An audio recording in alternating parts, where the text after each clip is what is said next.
Happy மாம் நண்பர்கள் அனைவருக்கும் அன்பான இனிய வணக்கம். இன்றைய பதிவில் திருப்பதி ஏழுமலையானின் சிலிர்க்க வைக்கும் அற்புதமான அதிசயமான ரகசியங்கள் ஏராளம். அவைகளில் சிலவற்றை பற்றி பார்க்கலாம் வாங்க.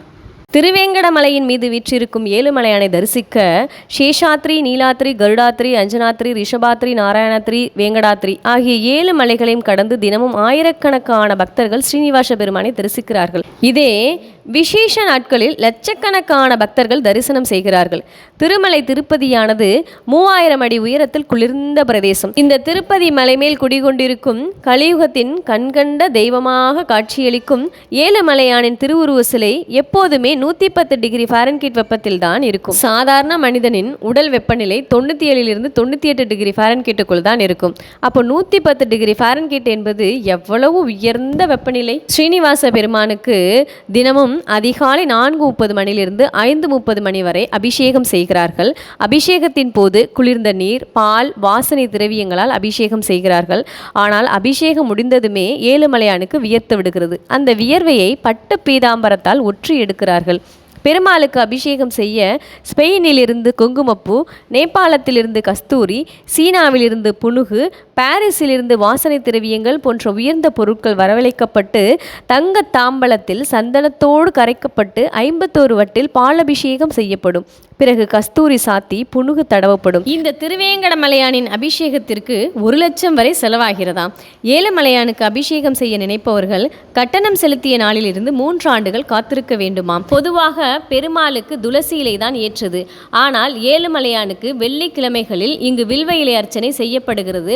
இது தவிர மார்கழி மாத அர்ச்சனையிலும் வில்வம் உபயோகப்படுத்தப்படுகிறது. அபிஷேகத்தின் போது ஏழுமலையான் தனது 3வது கண்ணை திறப்பதாக ஒரு ஐதீகம் உள்ளது. திருமலை திருக்கோயிலுக்கு சீனாவிலிருந்து சீனச்சூடம், அகில், சந்தனம், அம்பர், தக்கோலம், லவங்கம், குங்குமம், தமாலம், நிரியாசம் போன்ற வாசனை பொருட்கள் எல்லாம் அனுப்பி வைக்கப்படுகின்றன. ஐரோப்பாவில் உள்ள ஆம்ஸ்டர்டாமிலிருந்து ரோஜா மலர்கள் திருப்பதிக்கு விமானத்தில் வருகின்றன. ஒரு ரோஜா மலரின் விலை ரூபாய் 80 to 100 வரை இருக்கும். வியாழக்கிழமைகளில் அபிஷேகத்திற்கு முன்னதாக நகைகளை எல்லாம் கலட்டும் போது பெருமான் அணிந்திருக்கும் ஆபரணங்கள் எல்லாம் சூடாக கொதிக்கின்றது. ஏழுமலையானின் நகைகளின் மதிப்பு சுமார் 1000 கோடி இருக்கும். இவருடைய நகைகளை வைத்துக்கொள்ள இடமும் இல்லை, சாத்துவதற்கு நேரமும் இல்லை. அதனால் ஆண்டிற்கு ஒரு முறை உபரியாக உள்ள நகைகளை செய்தித்தாள்களில் விளம்பரப்படுத்தி ஏலம் விடுகிறார்கள். ஏழுமலையானின் சாலகிராம தங்க மாலை 12 கிலோ எடை கொண்டது. இதை 3 அர்ச்சகர்கள் சேர்ந்து சாத்துவார்களாம். சூரிய கடாரி 5 கிலோ எடை, பாத கவசம் 365 கிலோ எடை. கோவிலில் இருக்கும் ஒற்றைக்கல் நீளம் உலகில் வேறு யாரிடமும் கிடையாது. இதன் மதிப்பு மட்டுமே 100 கோடி இருக்கும். ஏழுமலையானின் ஆபரணங்களில் ஒரு சில ஆபரணங்களில் பச்சை மரகதக்கல் உள்ளது.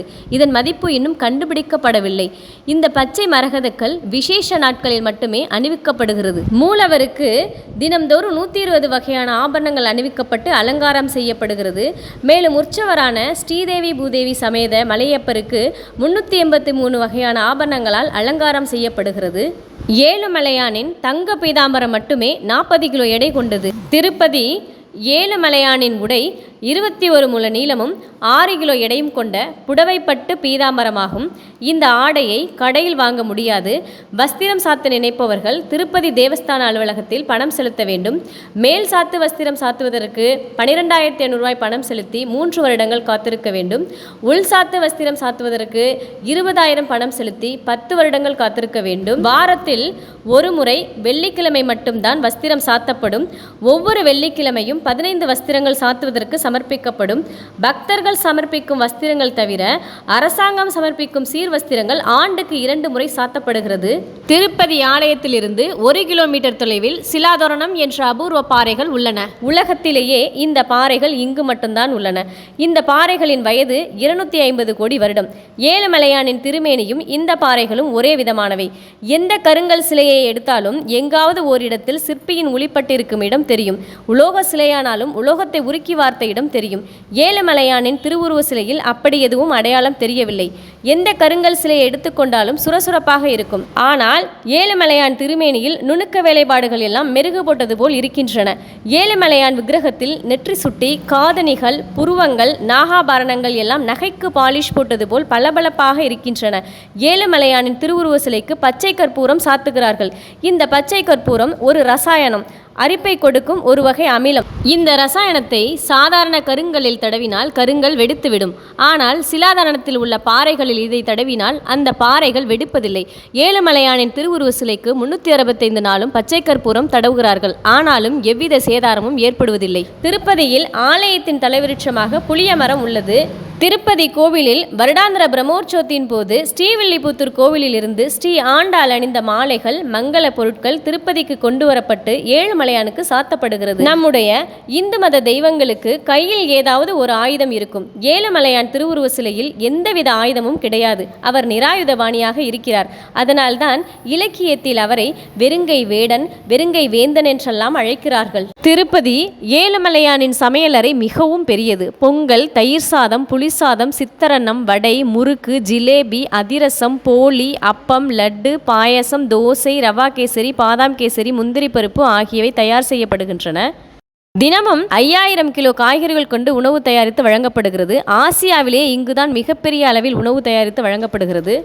என்னதான் வகை வகையாக உணவு தயாரித்தாலும் பெருமாள் விரும்பி சாப்பிடுவது தயிர் சாதம் மட்டும்தான். தினமும் ஒரு புதிய மண் சட்டியில் தயிர் சாதம் தவிர வேறு எந்த நைவேத்தியமும் கோவில் கற்பக்கிரகத்து குலசேகரப்படியை தாண்டாது. அதுபோல வைரம், வைடூரியம், தங்க பாத்திரங்கள் எதுவும் குலசேகரப்படியை தாண்டி செல்லாது. ஏழுமலையானின் எச்சில் மண் சட்டியும் தயிர் சாதமும் பக்தர்களுக்கு கிடைத்தால் மிகப்பெரிய பாக்கியமாகும். திருமலை திருப்பதிக்கு செல்லும்போது எல்லாம் வல்ல ஸ்ரீனிவாச பெருமானின் அருளால் நமக்கும் அந்த பாக்கியம் கிடைக்கும் என்ற நம்பிக்கையுடனும் நற்சிந்தனையுடனும் இன்றைய பதிவினை முடித்துக் கொள்கின்றேன். இது போன்ற தகவல்களை தெரிந்து கொள்ள ஹாப்பி மாம் சேனலுக்கு லைக் பண்ணி சப்ஸ்கிரைப் பண்ணுங்க. இந்த தகவல் உங்களுக்கு பிடித்திருந்தால் உங்கள் நண்பர்களுக்கும் ஷேர் பண்ணுங்க. நன்றி உறவுகளே, நண்பர்களே.